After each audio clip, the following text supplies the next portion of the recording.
পৃথিবীর সবচেয়ে বিপজ্জনক এবং আধুনিক যুদ্ধ বিমানের মধ্যে অন্যতম হলো B2 স্পিড বম্বার।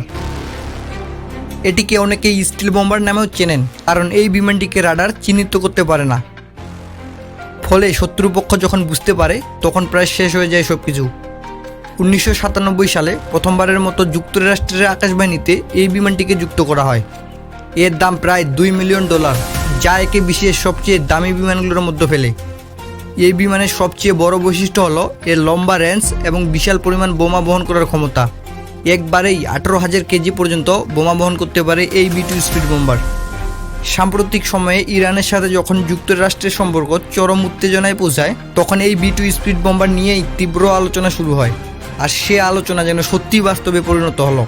ইরানের 3টি পারমাণবিক স্থানে হামলা চালায় এই B2 স্পিড বম্বার। বিশেষজ্ঞদের মতে এই বিমান এতটাই আধুনিক যে শত্রুর আকাশ প্রতিরক্ষা ব্যবস্থাও বুঝতে পারে না কখন আঘাত আসবে। ইরান যখন মধ্যপ্রাচ্যের নানা আক্রমণ চালায়, তখনও এই B2 স্পিড বম্বার ছিল যুক্তরাষ্ট্রের অন্যতম শক্তির প্রতীক। তাই আজও এই বিমানটি বিশ্বের বড় বড় যুদ্ধ পরিকল্পনায় গুরুত্বপূর্ণ ভূমিকা রাখে।